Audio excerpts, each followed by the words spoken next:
Good evening, and thank you for joining us to meet the candidates for Mill Valley School Board.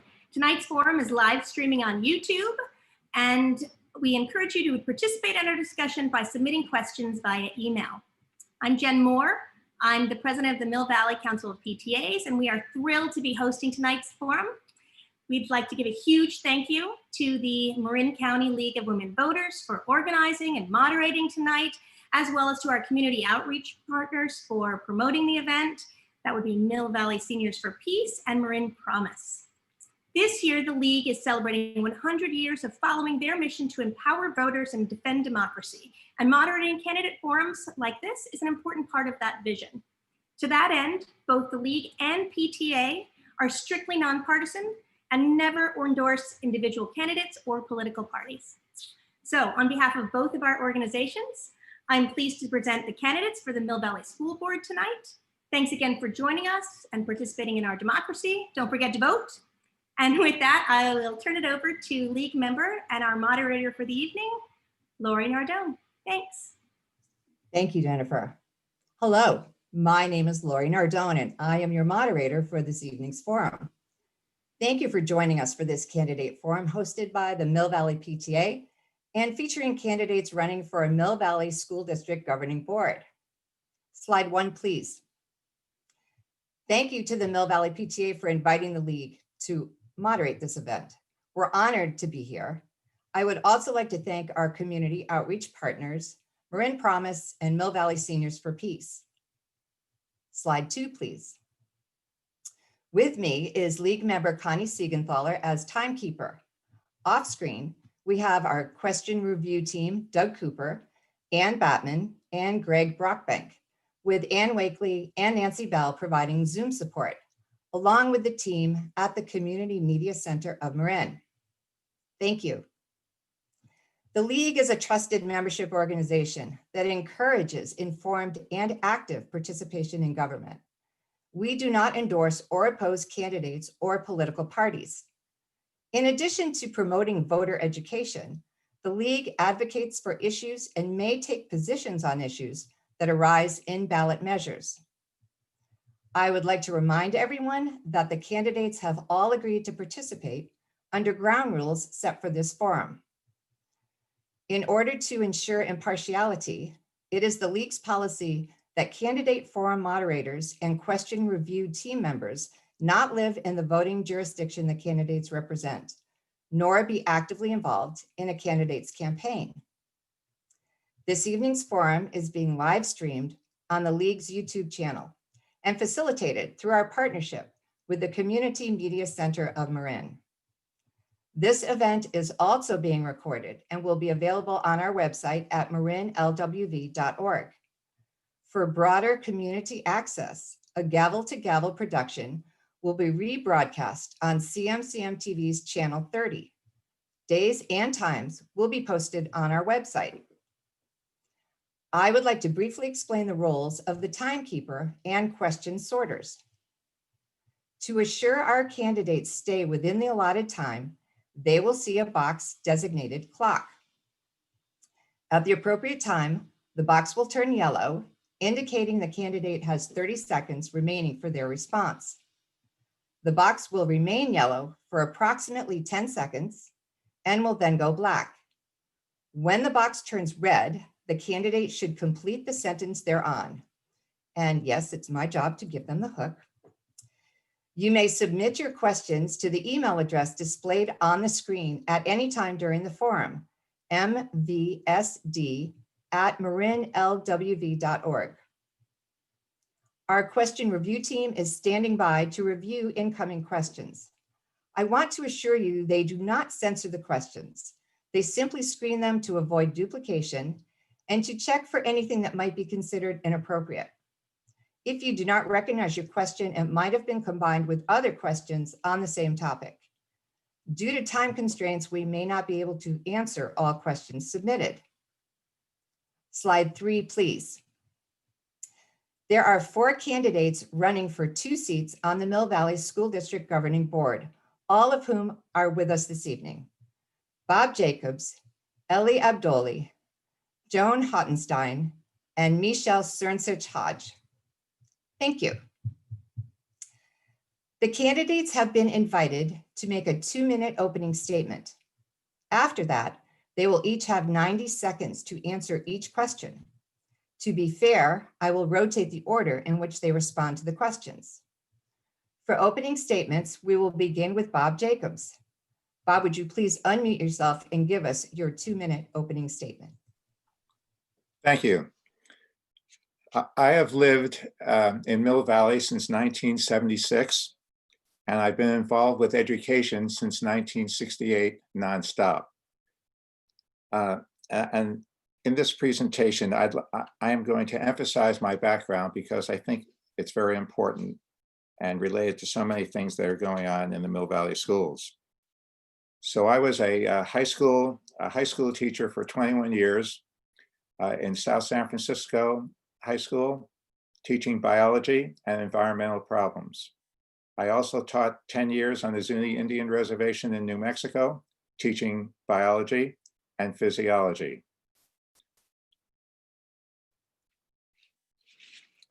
I spent 19 years as a life science teacher in the Mill Valley School District.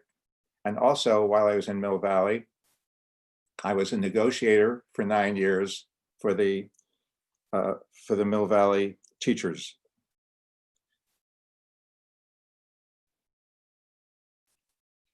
Since 2011, I have been a trustee for the Mill Valley School District. I'd like to emphasize some of the accomplishments that have occurred in the last 9 years. And some of these accomplishments occurred before I became a trustee, but they have been maintained. One of the most important ones has been financial stability. We have a 28% reserve, as stated by the financial director recently. We have not had to lay off any teachers. And we've been the only district that's had a significant special CalSTRS reserve of $3.6 million, which we have not had to spend yet. We also have a AAA rating from Standard & Poor's and Moody's. Thank you, Bob. I'm afraid I'm going to have to stop you there. Ellie, do you want to unmute yourself and give us your opening statement? Hi, I'm Ellie Abdoli. I am a current district parent, and with 3 young kids, I will be a district parent for the next 13 years. So I'm incredibly invested in the district and a strong proponent of public education and excited at the opportunity of investing in our public schools and our community. I'm also an experienced attorney, so I'm familiar with and comfortable with having the tough conversations that we need as a district to move us forward. I also am very familiar navigating California's complex laws, funding formulas, and all of the requirements and onus that the state puts on us. I'm familiar with our governing structure, our open meeting requirements, so I will bring a very important skill set to the board that's not currently there. As an immigrant and English learner, I also bring a diverse perspective to the board, which is really important. So when we evaluate our programs and policies, we can make sure we're inclusive of all of our families.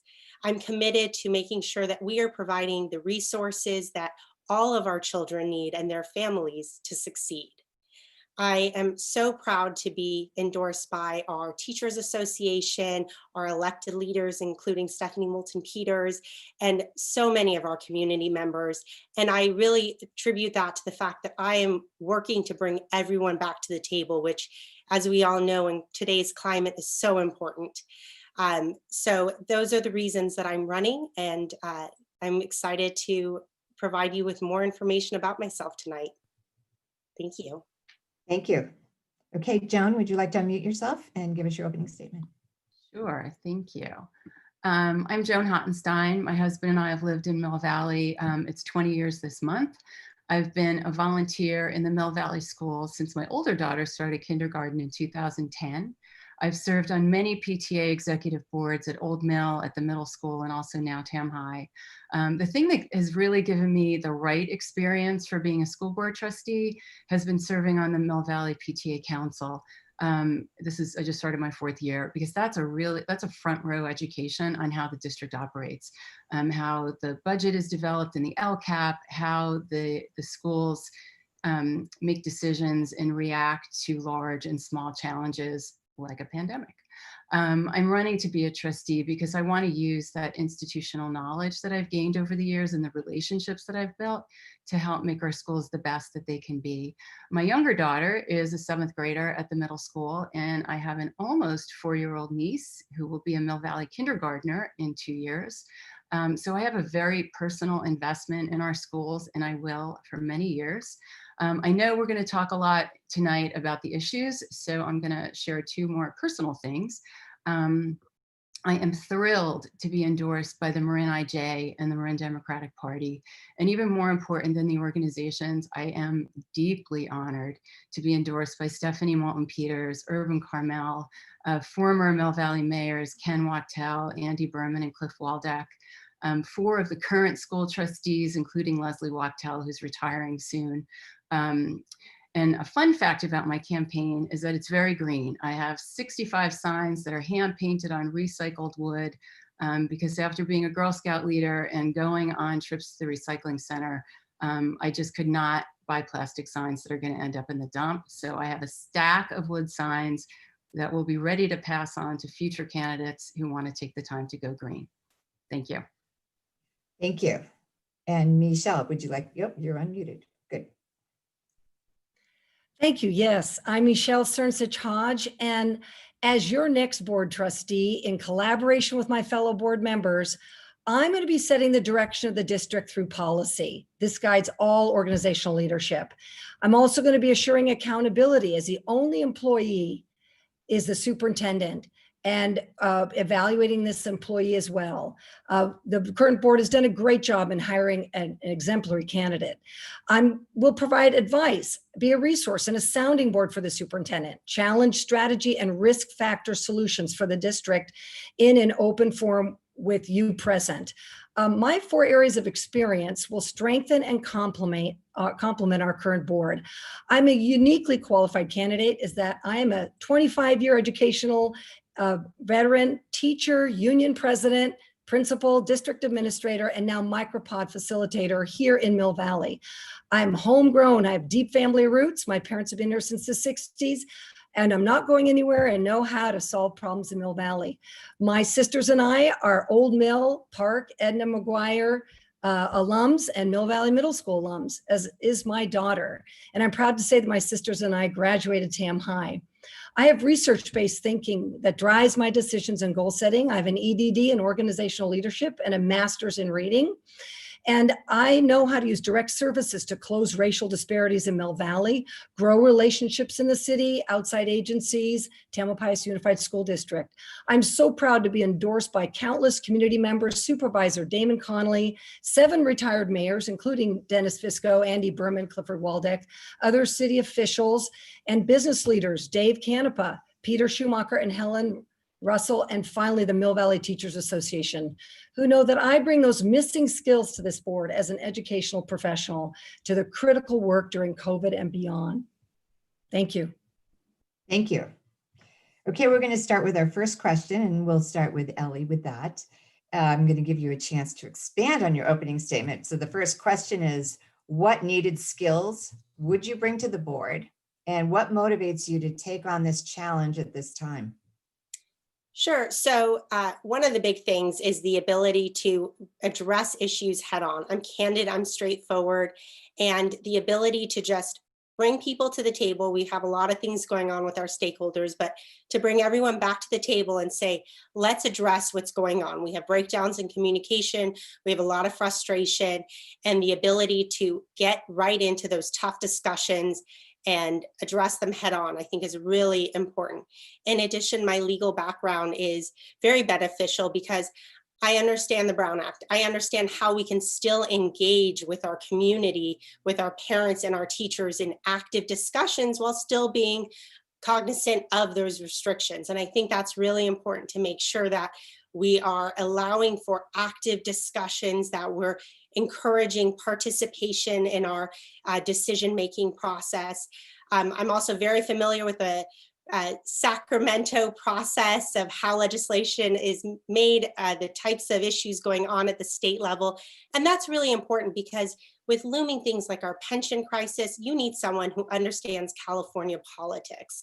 And that's something else that I bring a lot of experience navigating that arena and kind of seeing ahead what issues are on the horizon. Thank you. Thank you. Okay, Joan, do you want to unmute yourself and answer that question? Sure. I think I bring a great sense of balance and a history in the district about getting things done, being a listener, being part of so many PTA boards at different levels, and just being straightforward. I mean, as Ellie said, like, we do have some work to do to sort of get all parties at the table and to improve some relationships. But I think that we have such a fantastic foundation. We have amazing teachers. We have parents who care so much. And again, it's really just getting all voices to come together. I have a lot of experience working on boards to get big projects done. That takes a lot of collaboration. It takes listening to people. We did a big turf project at Old Mill where we had to get people who were in complete disagreement. So it took a lot of listening. It took a lot of research. We brought community members together and got it done. And it's been fantastic for the community. As well as we had to make big decisions about updating the library at Old Mill. And that also took listening at several PTA meetings and getting people on board and to collaborate and then getting the job done. So I think that's what I will bring to the board. Great. Thank you. Okay, Michelle, do you want to answer that?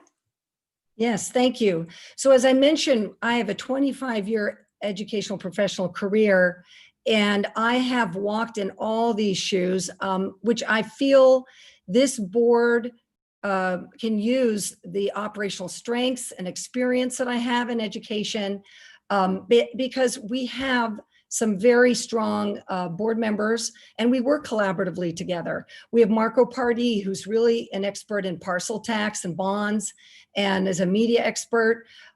We have Todd May, who brings finance and advisory strengths, and Emily Uhlhorn, who's a volunteer extraordinaire in kiddo and PTA. She has a special ed background and has been involved in schools rule. And Bob Jacobs, who has many years on the board and was a beloved teacher. But I think that what's missing, again, is someone who has that operational skill set to advise and counsel our employee, the superintendent, in her strategy and plans moving ahead for some very critical issues, certainly this year and the next 4 years. Also, part of my experience is in bringing people together, relationship making, and acting as a liaison between various community groups is something that I also have a strength in, and this is what I hope to bring to the board. Thank you. And Bob, do you want to unmute yourself and answer that question? Yes, I bring a lot of experience to the board. I've been involved in so many different aspects of the Mill Valley educational culture. For example, I've been the PTA liaison for all the PTAs except for Old Mill and Edna. I've been with, for example, I've been with Strawberry for 9 years. I've been with the council for 8 years. And that's the place where you learn an awful lot about what's going on in Mill Valley, in the Mill Valley schools. I've been a negotiator for the teachers. I've been not a negotiator, but I've been involved with negotiations with the board, which is been very significant over the years because I've been doing this for 18 years. Thank you. Thank you. Okay. For our next question, we're going to start with Joan on this one. And this question is, what, in your opinion, is the board's role in returning school to campus? And if you could unmute yourself, good. Well, I think the board needs to continue what it's doing, working with Dr. Berman and her amazing team to make sure that we're doing everything we possibly can to make going back to school safe for our teachers and our students. I know that there's a lot of work already being done to find out what other school districts are doing. There's collaboration between the superintendents at all the schools or all the districts in Marin. And I know we also have parents who are gathering information about what's happening in other places in the country. So a lot of great work has already been going on. Emily Olhorn last night gave a presentation that talked about what the board has been dealing with, and Dr. Berman, in the time between when the announcement was that schools were going to open on October 12th and what happened leading up to the decision to not open them yet, to wait till the end of November. So I think that work has to continue, but I think we're on the right path. Okay, great. Thank you. Okay, Michelle, do you want to unmute and answer that question? Yes, I think that, again, the board needs to be providing our superintendent advice, to be a resource, to be a sounding board. And I believe that, you know, what the current plan that now needs to be rethought for November 30th return date, there needs to be some real thoughtful and vocal conversations at the board level, in front of parents, in board meetings, around challenging what the strategies are and looking at what the risk factors are for going back to November 30th. I think that as a board member, with my relationships with various school districts, in my relationships driven by being a teacher leader here in Marin County, being a member of Marin Promise Partnership, and in knowing superintendents in Marin and Sonoma County, is just to go out and information gather, come back, have conversations with the superintendent, be that support, and then have those robust, challenging conversations at the board level to make sure that she's getting all of the board strengths input as we move along, so that this plan is solid and we can deliver for our students and our families. Thank you. Bob, do you, and if anyone needs me to reread the question, don't hesitate to ask. You want to unmute and answer that question? When I woke up Monday morning, I was excited about the schools reopening this next Monday. So it was pretty darn devastating to hear the news, which I heard approximately 5 o'clock that day when I talked to the superintendent. There are so many variables with reopening that sometimes the issue gets very confusing. And I am a teacher that was very hands-on, and I understand the importance of being a teacher in person rather than remotely. I have thought about this all week, and yes, we're going to hopefully reopen at the end of November. But if you watch enough news, and unfortunately I watch too much, you'll see that the majority of doctors are forecasting really problems with the virus in the wintertime. So I am not proposing, but I'd like to talk about opening K through 2 as soon as possible, and possibly opening up 6th grade as soon as possible, sort of as a trial balloon, as an experiment.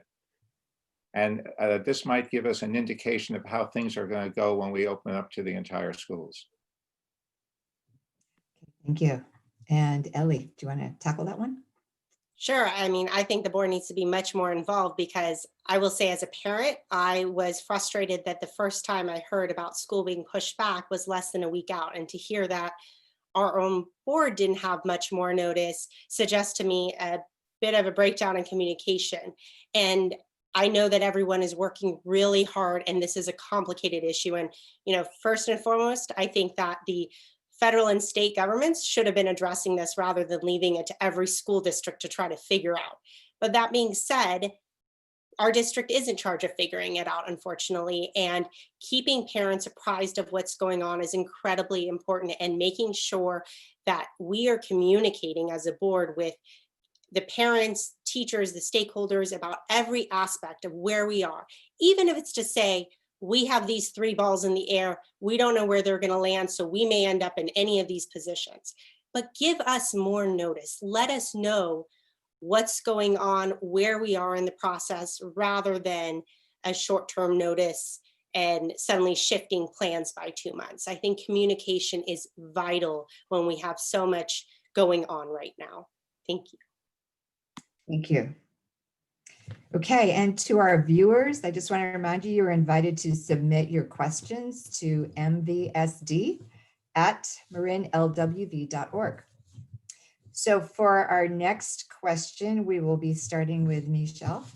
And the question is, it's a little bit longer. Please explain what equity in education means to you and how we can best ensure that for all students, including students of color or speaking English as a second language or facing disabilities, etc. Wait, oh, I'm sorry. You need to unmute. My bad. Could you repeat that question? Yes.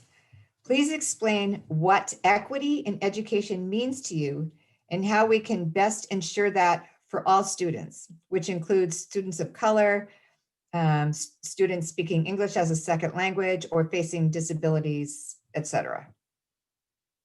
So what equity in In education, education. yeah. So what equity in education means to me is that every child is given the opportunity to access curriculum, find school to be a safe place, regardless of their background, color of skin, their socioeconomic background, and address. And the way that that's accomplished, again, at the board level is through policy. And so we need to look at the policy that we have in the Mill Valley School District and evaluate and backwards plan from there and evaluate what we need to do from the teacher perspective on up to craft a policy that will drive the work forward. So for example, in Mill Valley, we already know that our teachers have been doing professional development. They've been talking about race and talking about inclusion. We have county, that Tamalpais Unified School District, that is really leading the way and crafting a resolution. So I would want to see at the board level that we look at these exemplars, we talk to them, we bring that information back and work with our city council here in Mill Valley, who is already along the road towards crafting a resolution and there you go. Thank you. You're Actually, welcome. you need to finish the sentence, but that's okay. Okay. Bob, do you want to unmute yourself and answer that question? All students have to survive. All students have to be successful in schools. And I think we've done a pretty good job in Mill Valley. Half of my career was spent teaching mainly schools with minorities. And there are several things which can be done. I think that's what usually is done. For example, I know that this happens at TAM a lot too, is that you set up these programs for tutoring. And they're very good programs, but by themselves, tutoring programs are not going to be, in my opinion, successful most of the time. You need to have more than that. So for a student to be successful, there are 3 things. Number 1 is if they're having problems, they have to be tutored. They have to be helped in some way with some program. But number 2, you have to get parents involved, their parents involved, and make sure that their parents are offering the proper support at home. And third, which is not mentioned very often, but this is just an opinion that I have based upon observing students that were successful, is that if you can get a person involved with activities, with sports, with something that gets them involved with something beside going to their 5 or 6 classes a day and then going home, I think that you will find that this often leads to success. Thank you. Ellie, do you want to unmute and answer that question? Sure. So equity in education for me means providing the resources necessary for all of our students to succeed, which may be unequal level of services. In Mill Valley, we have a very small portion of English learners, students from a disadvantaged background. So in a way, it's almost harder for them to succeed because there's such a small group. It's easy for them to fall in the cracks. We are making strides to address that, but we have a long way to go. We have a giant achievement gap that we really need to proactively address with our schools. We need to make sure, so for example, right now with remote learning, we really need to make sure we are proactively reaching out to our students from disadvantaged backgrounds, our students who maybe don't have someone at home who's assisting them with remote learning, who have special learning needs. We need to make sure that we're really focused on those kids who have the highest chances of being lost in our system. And we need to make sure that they are getting all of the resources. We have an excellent RAMP program, but just putting in the time and effort to figure out what do those students need to succeed. Thank you. Okay, Joan, do you want to unmute and then answer? Thank you. Equity in the schools for the students means that we give every student the same opportunity to be successful. And we have the LCAP, which is the Local Control and Accountability Plan, which to me is a living document. It changes as we learn more about our students and new programs that are available. We have an achievement gap in Mill Valley. It's gotten smaller over the years, but even before COVID, it was still just too big for those kids who have learning challenges or learn differently. And COVID's increased that gap. And it's also probably thrown more kids into it. I mean, I know my younger daughter has some executive skills that have really become apparent because of COVID and being isolated at home. So I think that we as a district need to do assessments, not only on our students, but also for teachers. The social loss to this and not being in person with their students has been brutal. So I think we're going to need to do assessments for students academically and socially, and then see what programs we can put in place so that all of our students have opportunities to succeed. Thank you. Okay, we will start with Bob for the next question. And I think that's just going to lead right into the next question, which is, what do you think has gone right and wrong through all this period of remote learning and transition? Well, there's been major changes since last year. Last year, it was a disaster. There were so many complaints from parents.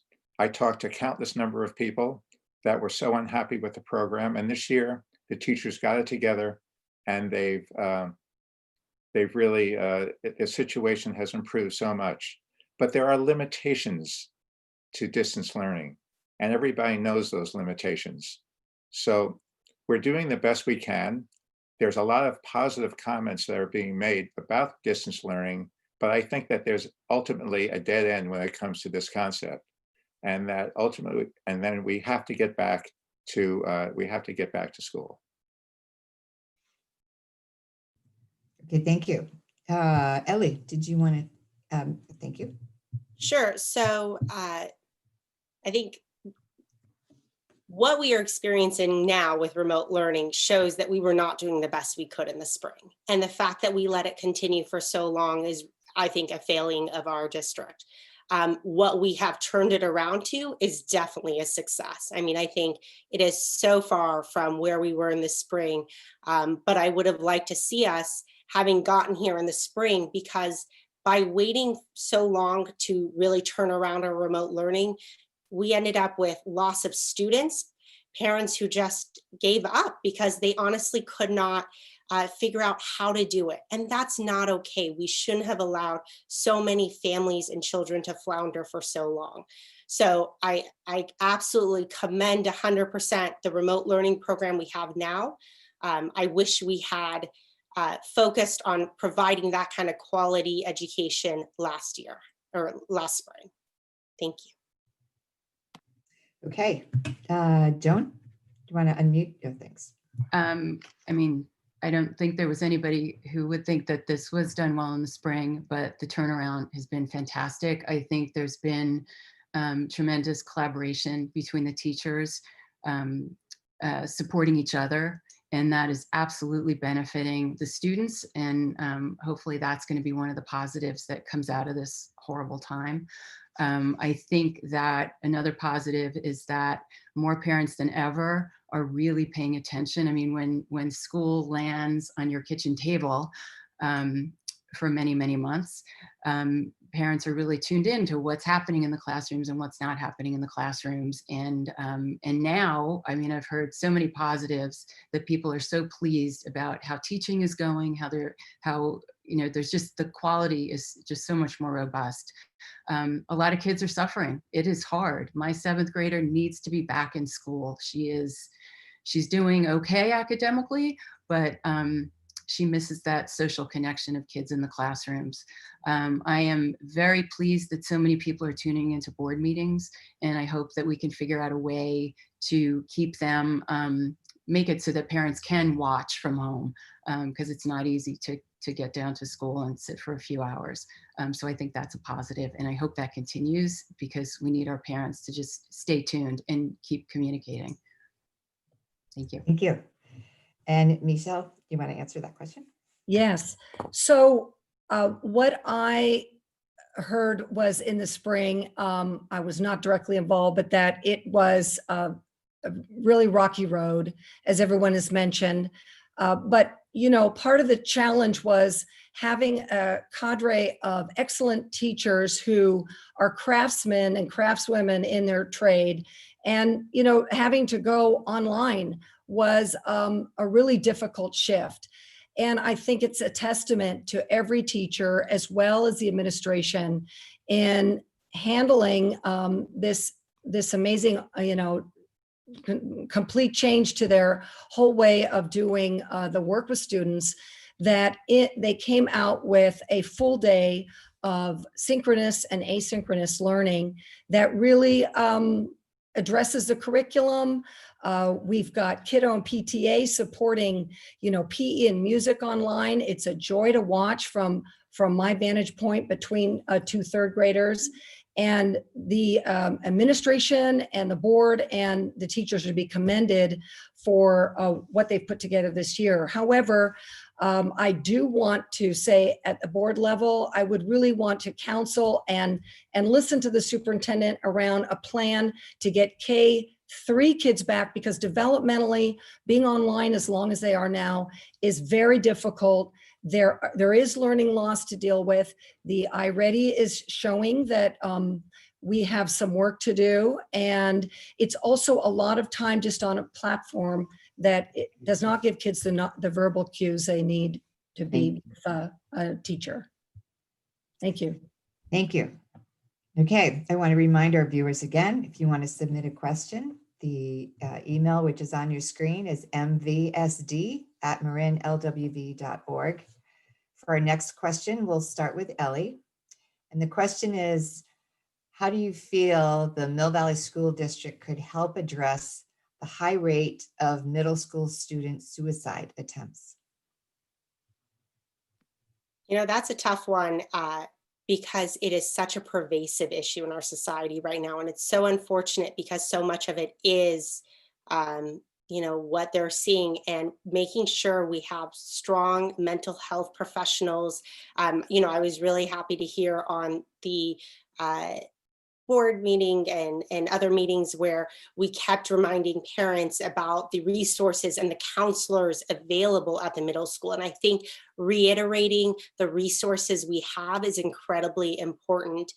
Making sure also parents have the tools. I mean, that's one of those tough conversations that not all parents have the know-how of how to approach that subject. So making sure not only are we providing the resources for the students, but letting the parents know, the signs to watch for, who they can talk to kind of be coached about how to address the issue, because that is such an incredibly multifaceted issue.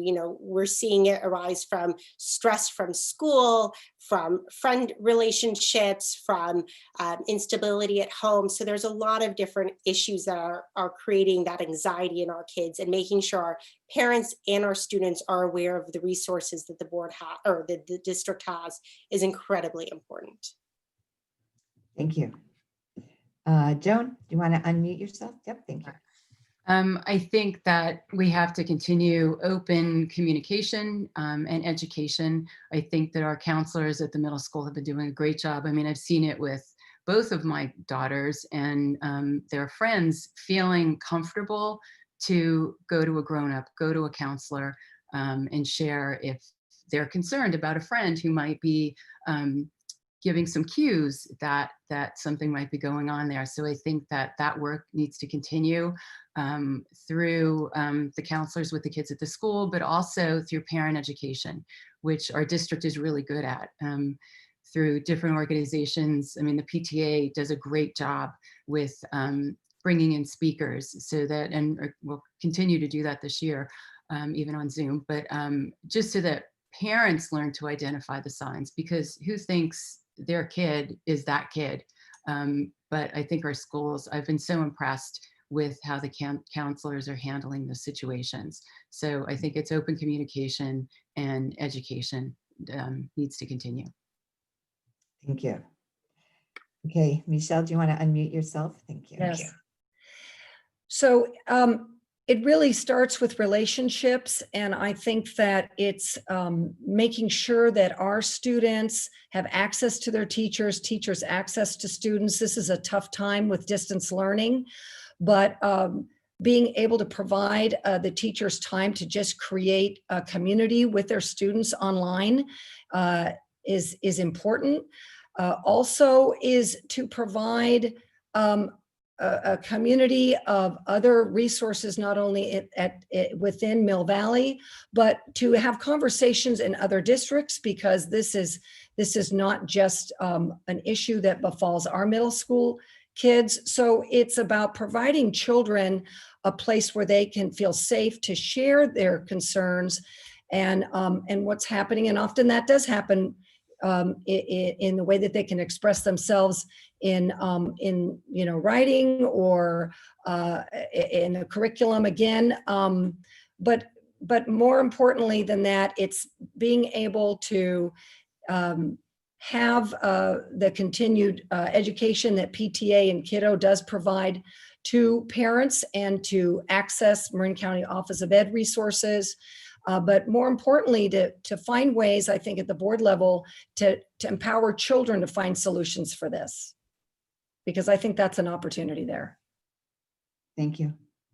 And Bob, do you want to unmute yourself? Thank you. Number one is workshops for teachers every year, especially emphasizing the cues.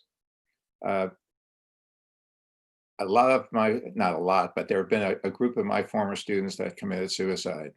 And when talking to other students about what happened, most of this, it didn't happen in middle school, it happened in high school.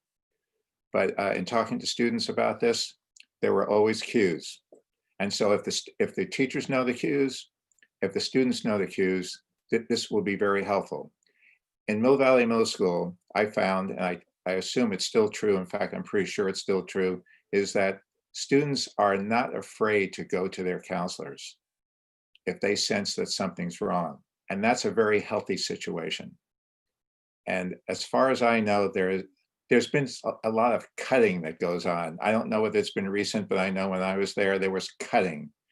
That's what happened. That's the closest to suicide that happened at Mill Valley Middle School. But it's very sad. But the one thing that you can do is you can be prepared for this. You can be knowledgeable about the subject. And there's no reason why students cannot be knowledgeable about the subject also. You could probably do the whole thing in one period for students each year, and they would be educated. They will listen to stuff like this too. And if they overreact, that's fine. But the point is that they have to be knowledgeable and they have to realize that there's a potential problem. Thank you. Okay, Joan, our next question starts with you, if you want to unmute. Okay, it's a little bit of a long question. What is needed to combat systemic racism in curriculum or by other means? What is needed to promote and teach diversity among all of the students? Do you have any innovative ideas or practices that you think would be particularly effective? It's all kind of woven together. This is an issue that is near and dear to my heart. I think that there has been a lot of good work that started with adults in Mill Valley, and some work started in the schools. Just this week, there was an equity workshop for adults so that we all get educated in what racism looks like and how to confront it. But I think in our schools, there are simple things we can do. Books in classrooms with people, with kids that don't look like, or mostly white children. That's an easy one to do. I did some work with a friend over in Marin City at the MLK Bayside School, where we did a fundraiser in Mill Valley to buy leveled libraries for all the classrooms at MLK. And those libraries were carefully curated by their teachers and librarians. And I think we can collaborate with them to get their suggestions for books that we can put in all of our classrooms, certainly K to 5. I think that would be an easy first step. We can look at what programs we already have in our schools, like Immigration Day at Old Mill, which is like just so amazing. But how can that be tweaked so that it expands beyond immigrants coming through Ellis Island to let other stories come into it? My younger daughter was born in Vietnam. Obviously, Vietnamese immigrants did not come through Ellis Island. So how to tell those stories in a gentle way that the kids just learn more. So when they get to Tam High, they're just better prepared for people who don't look like them. Thank you. Okay, Michelle, do you want to unmute yourself and answer that? Yes, and can you share the question again? You bet. So I know it was a long one. Okay. What is needed to combat systemic racism in curriculum or by other means? What is needed to promote and teach diversity among all of the students? And do you have any innovative ideas or practices that you think would be particularly effective? Okay, so to combat systemic racism, as a board trustee, we must develop committees and start along the path of a resolution, because we have to have policy that outlines how we're going to do this. I think that we, again, as a board trustee and in collaboration with board members, need to look at exemplars. You have Tara Topier and her board at Tam Unified School District. They have non-negotiables for how their teachers work with children. And it really does come from our teachers looking at their own unconscious bias, the training that I have mentioned before, our teachers have already done. But they're the leaders that, in concert with their administrators, are going to drive the work, and we need committees to get started. In relationship to curriculum, all that will be part of a plan, and I am hopeful that the superintendent has been in conversations with her committees that have started this work. There's been a lot of other agendas on the items on the agenda. But in terms of innovative ideas, it's really, as a board member, we need to be reading about white fragility and how to be an anti-racist and setting an example for the district. Thank you. Okay, Bob, do you want to unmute yourself? Thank you. So I was talking with these 3 Asian girls once, students of mine, and I asked them about racism. And I'm not even sure what the context was, but I asked them about that. And it's very important to understand that they were, all 3 of them, extremely popular A students, extremely popular kids. And what they told me was, and they used the word racism, but they said sometimes we get teased about our eyes. And I still remember that story. It happened about 10 or 11 years ago. And they looked sad afterwards. They never looked sad, these 3. They were always happy. So was this intentional? I don't think so at all. But that's the type of behavior that will occur in a place like Mill Valley. I had one boy that I thought was racist through all the years I taught there. So these kids are not inherently racist, but they need to be educated. So as a board member, this has been on my mind recently. I am going to push to develop curriculum. I'd like to see what the high schools do first and work from there, because each age group will have its own very specific curriculum. But the kids must be aware because they just don't get it. And that's one of the problems. Thank you. Ellie, do you want to unmute and answer that? Yes, as someone who was the target of that type of racist joking, I don't think it has any place in our schools, and is terrible, and is, I think that is racism. I don't think we get to say that it wasn't intentional. It has a profound impact on our students, and that's exactly the type of attitude and behavior we have to be clear as a district that we will not tolerate, whether it's racial, socioeconomic. I mean, we cannot allow for comments like that to be acceptable at our school or be brushed aside. We must directly address it. We must be clear that that has no place in our district. So I think for starters, it's making sure that we have people on the board who truly believe that it is necessary to combat systematic racism, who value the programming to train our parents and our teachers and our students to spot these issues. I think that's incredibly important. To Joan's comment earlier about the Immigration Day celebration, our students speak over 22 different languages. We are a wealth of amazing different cultures and experiences, and celebrating that is the direction we should be taking as a district. We should be embracing the diversity we have. Thank you. Okay, for our next question, we will start with Michelle. Different direction. Can you please talk about the district's financial situation, including its reserve? What do you see as the key financial pressures facing the district in the next few years? So by my reading of the financials, we are in as Bob mentioned, in a very good position. We have overall almost a 50% reserve if you combine all the various categories. So we are well set in the short term here to address whatever needs we have. Now, in terms of looking forward, what I would want to do with Michelle, the financial officer, is to take a look at projections, the LCAP projections beyond this. We were going to do a 3-year plan, then we had COVID. Now we've got LCAP.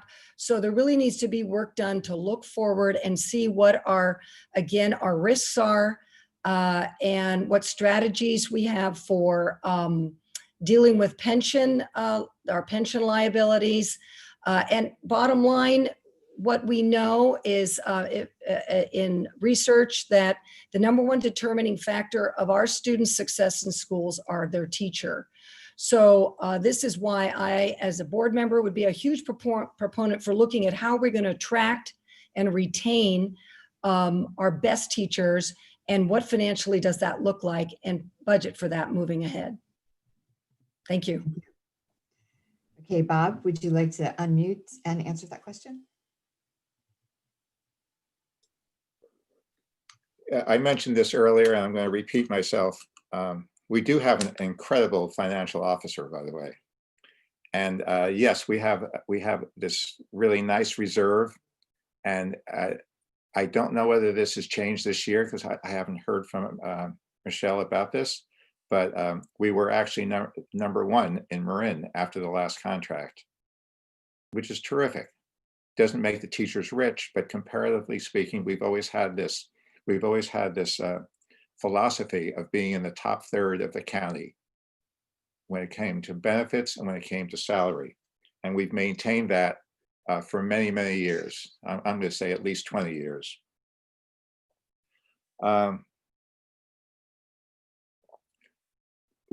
Our reserve is 3.6 million for pensions.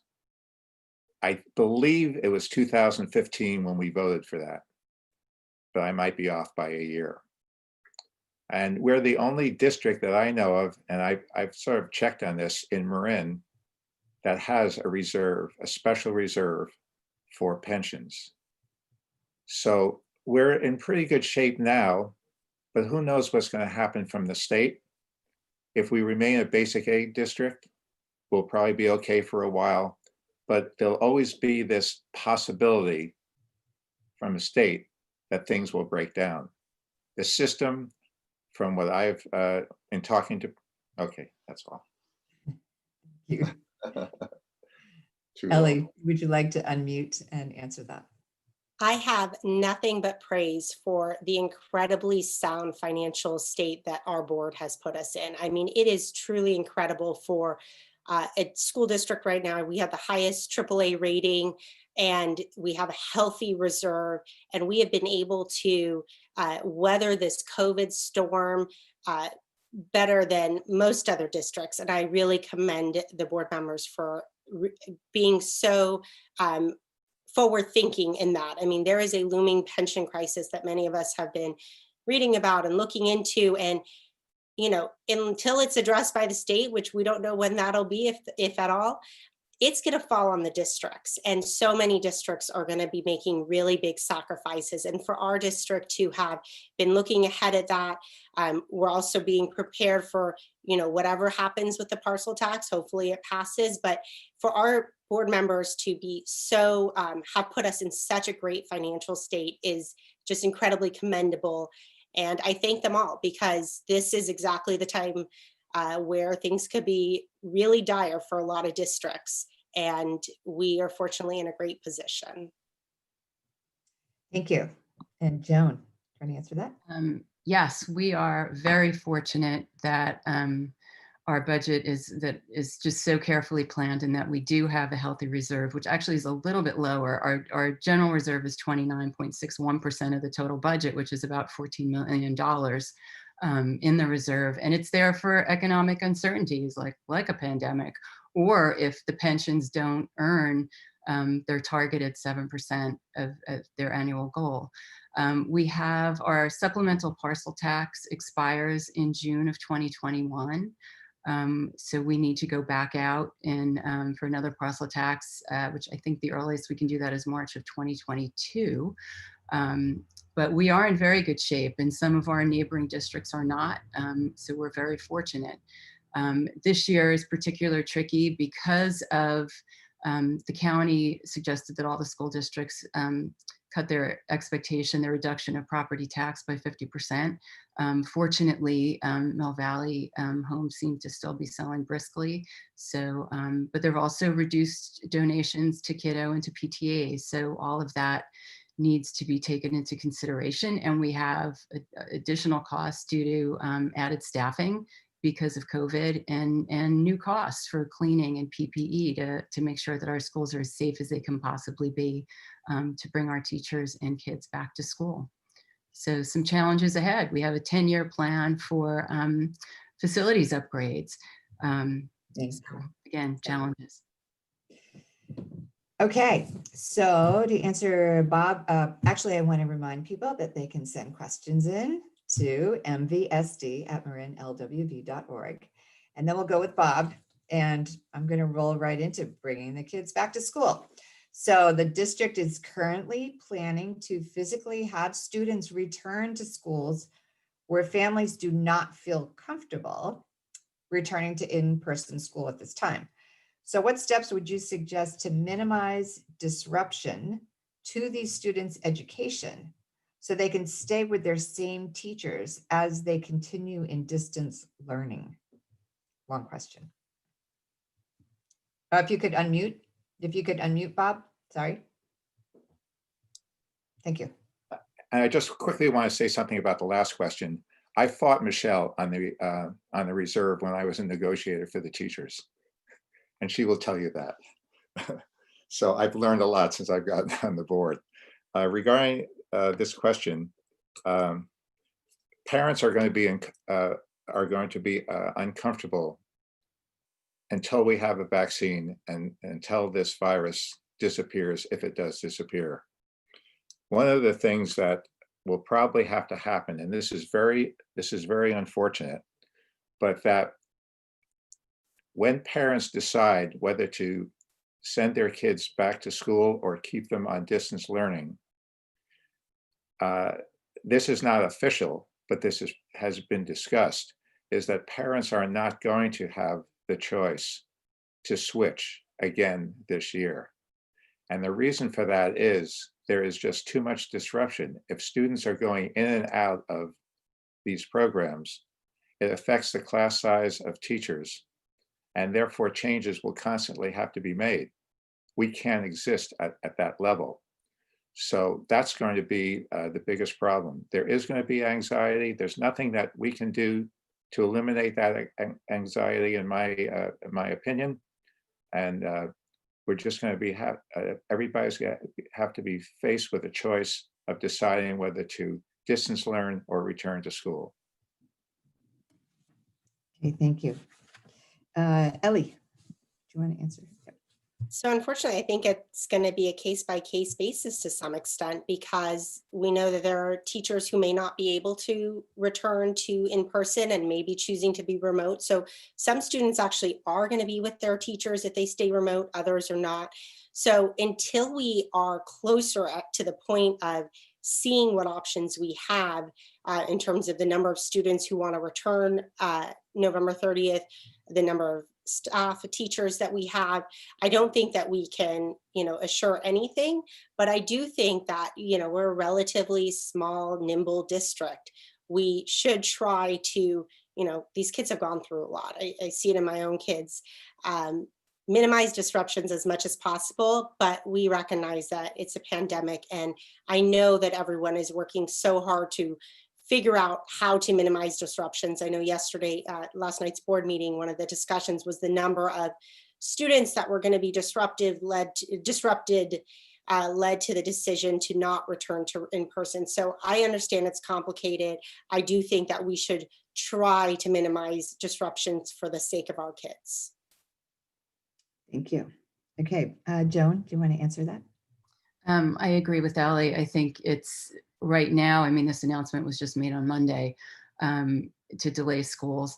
And I think that a lot of work and communication is going to have to happen between now and early November to really get a plan in place for how to keep kids, how to get as little disruption as possible, and hopefully keep them with their classroom teachers. And, just like with the decision that was just made, that will depend on teachers coming back to the classroom and the number of kids that decide to stay in distance learning. I think there were some surprises in the numbers that created new challenges. But I know also in the next month or so that a lot of research is going to be done and looking at best practices and what other districts are doing and how they're doing it successfully, and whether they're doing it successfully, as other districts have opened across the country. So I know all eyes are on the subject, because making this as easy as possible for our kids is a top priority for everyone involved. Thank you. And Michelle? So Lori, could you share with us that question again? It was a very long one. Yes. The district is currently planning to physically have students return to schools where families do not feel comfortable returning to in-person school at this time. What steps would you suggest to minimize disruption to these students' education so they can stay with their same teachers as they continue in distance learning? Well, so this again, in terms of my work as a board trustee, I really want to challenge whatever strategy or plan the superintendent is going to come up with. So I need to understand what the superintendent is thinking about. If we want to keep students in distance learning with their same teacher, then we need to look at who's doing that. And we know that the Larkspur School District has started this plan. And I think that we don't have a lot of runway. So board members, and that is where my operational expertise comes into play. I think that the superintendent's going to need us to be out there doing research, providing our ideas for how to move the plan forward. If we have a shortage of subs, which we heard last night at the board meeting, and I know because I myself have seen the packet and it's all done by hand, so you can't be a sub and just go online and apply. That you know, we need to think this through carefully, have a decent plan, but also message out, communicate out, and make sure parents know all along the way what the risks are, what our strategy is, and then when we endorse that plan, this board needs to own that plan and be accountable for it moving forward. Thank you. Okay, Ellie, we'll start with you for the next question.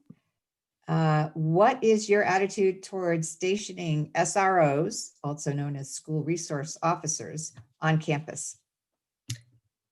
That's my position, is that we should be using all of the other tools in our toolbox before we ever go to an SRO. I really strongly believe that our mental health, especially with our younger kids, there are so many other reasons for those types of disturbances. It may be emotional health, it may be issues going on at home, and we should have counselors and others who are addressing the root of the problem, stepping in to address these issues rather than law enforcement. We want to be a welcoming, safe community for our students, and particularly looking at our students of color, making sure that they feel safe. In the elementary and middle school, you know, obviously if there's a threat to safety, that's one thing, but for the most part, we need to make sure that we're addressing the root of the problem through our other resources and the other tools that we have rather than turning to an SRO. Thank you. Joan, would you like to unmute? Yep. Sure, there you go. I think that in my experience in the schools at the high school and the middle school primarily with SROs, is that it can be a very positive thing also. I know, for example, after the bomb scare at the middle school, there were police on campus for several weeks, several officers, and that was very reassuring to kids. And I think that even without that kind of a crisis situation, that having and again, I mean, we're lucky we live in Mill Valley, and there, I don't believe, not that I've heard recently anyway, that there has been a negative situation of having a police officer who's getting to know kids, and kids are getting to know them. And when this question first came up to me a couple of months ago, I just thought about when the Parkland shooting happened, and there was actually a call not only to put armed police officers on school campuses, but also to arm teachers. So I think to go to, which was ridiculous, of course, in my opinion, but to go to the other extreme and not have officers on campuses at all. I mean, Officer Nick at Tam High all the kids know him. I think that for the most part, he's a positive influence on the campus. So I think that there are pros and cons, but I think for the Mill Valley School District, that it's not a bad thing. Thank you. Michelle, do you want to unmute? Thank you. Yes. So a school resource officer is by training there to be a resource to students, to get to know students and provide a relationship.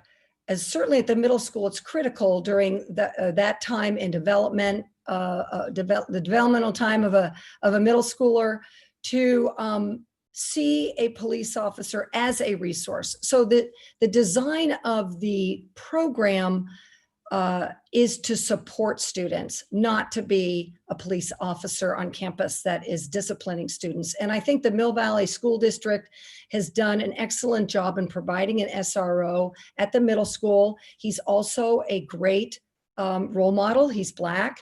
And so I, at the board, would be arguing vigorously or listening intently as to what would be the reasons for letting go of this program.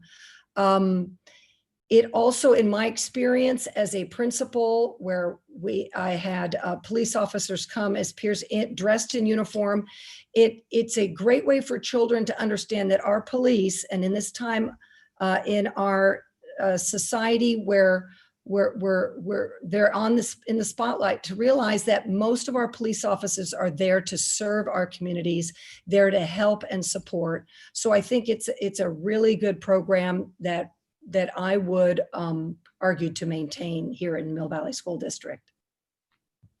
Thank you. And Bob, do you want to unmute? Sometimes you can answer a question pretty quickly. The answer is no, no, no. That's it. That's it.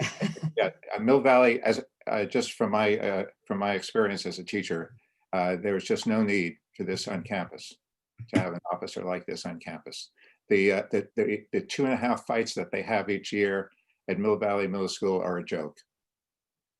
They're not the real thing at all. So I think that the teachers or the vice principal, I'm sure, could handle the situations that occur at the middle school. I realize that we do not have a secure campus, that people can come in from all directions. The 8th grade teachers are sort of, it's suggested that they keep their doors closed because they are facing the street. If I was teaching on the south side of the school, I would not keep my door closed.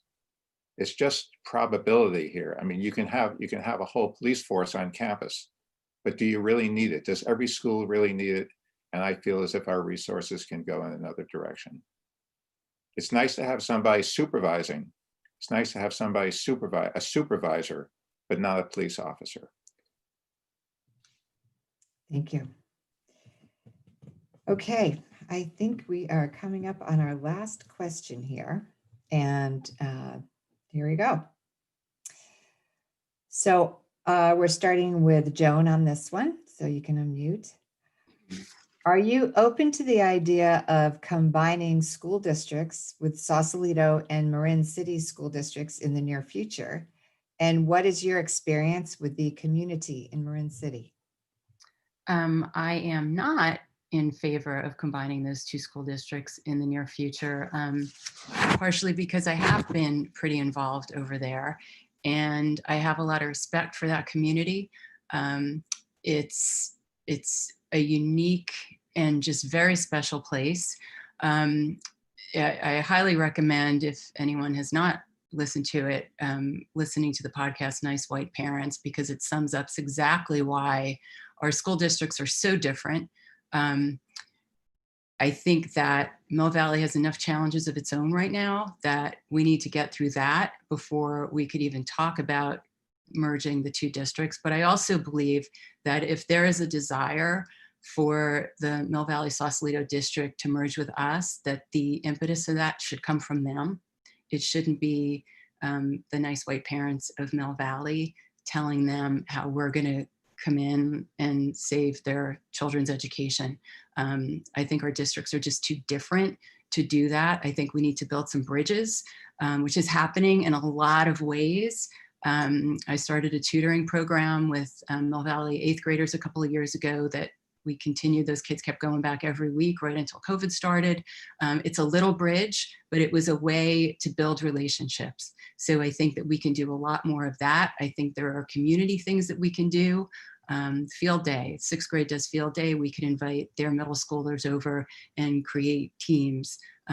Anyway, small things, but can make a difference. Thank you. Okay, Michelle, do you want to unmute and answer that? Well, this is a topic near and dear to my heart because I know the Sausalito Marin City school community well. I've spoken to board members on both on both campuses, and I also had a conversation with one of the artists on our depot. Those beautiful murals. It had been defaced on the back, and she and I had a conversation just about this. So it really comes down to perspectives, but I want to bring it to children. We really need to think about what's best for our children and what's best for those students who come to Tam High. And they really, when they get to Tam High, they do not have the relationships. They don't understand the community. They're at a disadvantage. So I think that we have a responsibility as a board to look at short-term, midterm. What about looking at combining the middle school? What would that look like? Brainstorm ideas for how to bring those middle schoolers to our middle school to develop the culture, the friendships that would make them successful. In the short term, merging, they are unifying. They're trying to develop their own community, and I think that it's premature. But when you think of children and the fact that we all go to Tam High, I think that as a board, we need to look at the educational necessity of doing that, as well as some efficiencies that we could look at moving forward financially. Thank you. Thank you. Okay, Bob, would you like to unmute and answer that? I'd like to unmute and talk for about 10 minutes on this subject, please. Here's another no. I'm going to use as an example the reservation. And I think that this example is exactly the same thing that would happen in Marin City. And I thoroughly agree with Joan on this topic. White man is going to come and save the Indians. And many teachers go there with that attitude. And the Zuni people, I taught high school there, they're very well aware of that concept. And what they want to do is they want to be successful, and they want to be the leaders of that movement to be successful. And the exact same situation would hold true, in my opinion, in Marin City. I'm not familiar with the community at all, but I just know that I think it's an insult to go to them and say, why don't you come to our school? We will solve all your problems. We will make you successful because you can't do it yourselves. And that's pretty much was the attitude on a reservation. And I think that that would be the same response from a community like Marin City. Okay, thank you. Ellie? I do not support merging the two districts. Marin City does not want to merge, and we have to respect that. I mean, you would be taking a majority minority district and throwing them into a much larger district. They would be swallowed and lose so much of their identity. I think programs like what Joan was suggesting that she created with the after school program, bridging and building relationships is key. That's the type of effort that we should be making to help our students build relationships between the two districts, but not merging the districts. I also think that there are ways that we can lend support to the district. One of the suggestions that I heard was, if we were to make one of the schools in Marin City a magnet school and, draw students from outside of the Marin City into that school. And I think that would be great to see Marin City schools thrive rather than making them somebody else's schools.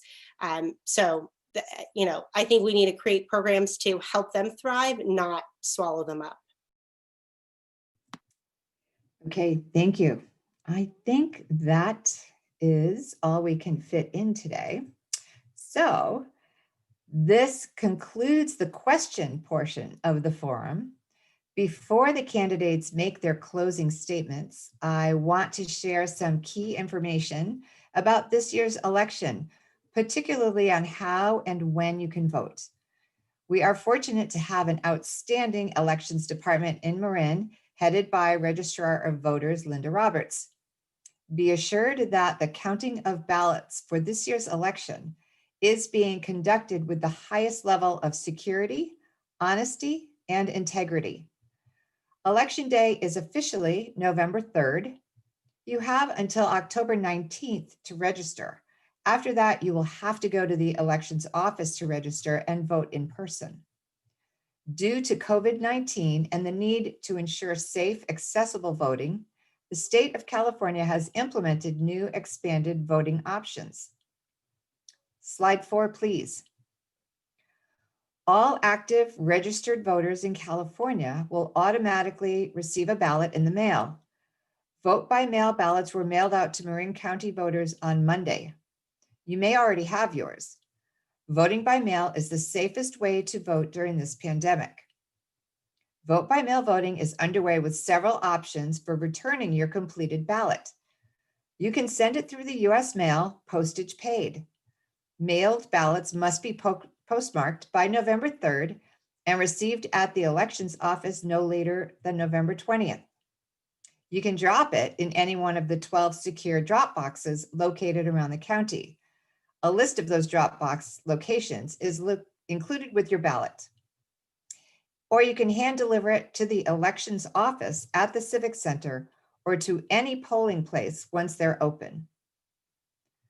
Slide 5, please.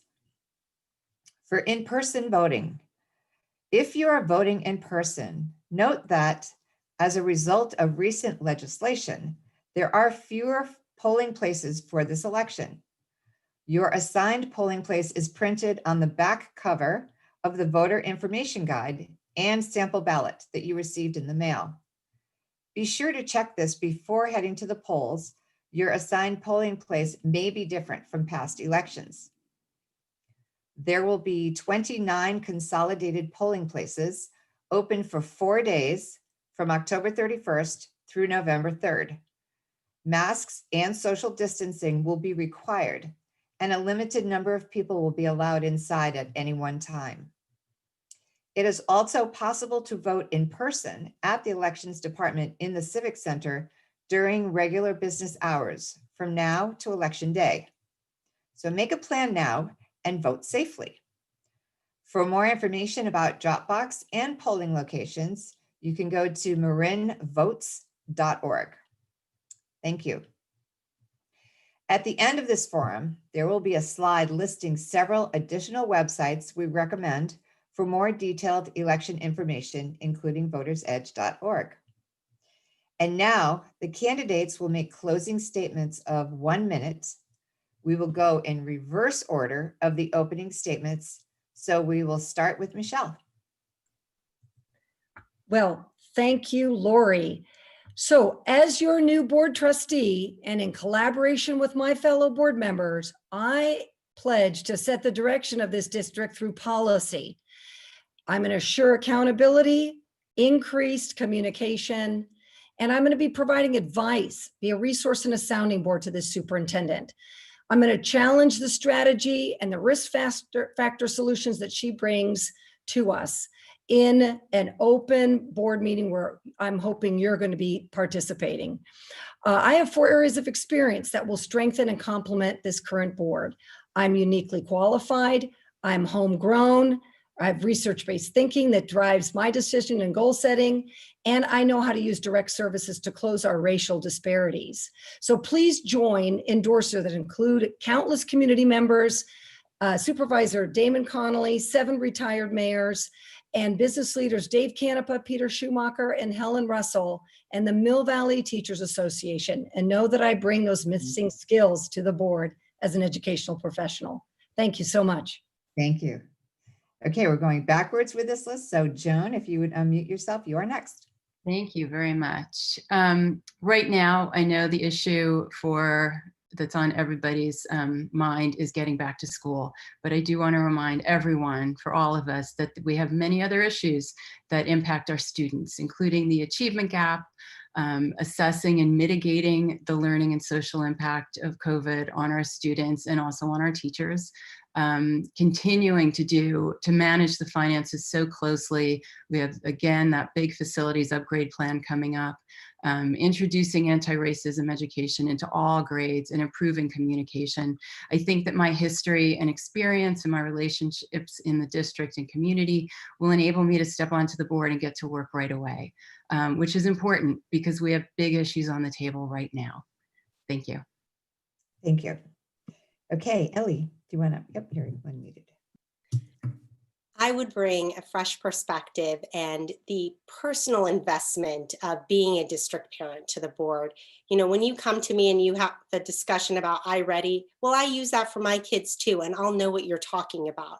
So I will be personally navigating the same policies and programs of our district as you. I'm going to understand and relate to what's going on in the district, and I'm going to be familiar with our parents and our teachers on a day-to-day basis. And I think that's really important. The issues of this year really demonstrate the importance of having someone who's personally impacted and understanding what's really going on at our school district. In addition, I am going to be transparent and get everyone back to the table. I really believe in clear communication, and that is my promise to you, is to make sure that no one's caught off guard, that our stakeholders, our community, everyone knows where we are in the process, what our goals are, and how we're aiming to get there. So I dedicate to you an investment in our future. Thank you. Thank you. I know a minute goes by fast. Bob, do you want to unmute? Yeah. I'm running again for the Mill Valley School Board because I'm confident I can continue to make a positive contribution to the outstanding Mill Valley schools. And the Mill Valley schools are outstanding. The energy and enthusiasm that I had in the classroom has not disappeared. My experience as a teacher, negotiator, and trustee will enable me to advocate for the excellent programs that have characterized our schools. Being a former teacher for 42 years at all levels of education in America, I offer a unique perspective. I have the experience, knowledge, and insight to make intelligent decisions. I will ask the right questions. I would appreciate your vote on November 3rd. Thank you. Thank you so much. Thank you to all of you. You're all fabulous. This concludes our forum. Thanks to the candidates for participating, to Connie Siegenthaler for timekeeping, our question review team, Doug Cooper, Ann Batman, and Greg Brockbank, and to Nancy Bell and Ann Wakely for Zoom support. And special thanks to the team at CMCM TV. We could not have done this without them. A video of tonight's forum will be posted on the League's website in the next few days. Slide 6, please. For more information about the election, the candidates, and ballot measures, visit the League's website at marinlwv.org and click on the Voter's Edge logo in the middle of the page. Here are some additional recommended websites. Thank you. Thank you again for joining us tonight. And most importantly, thank you for voting.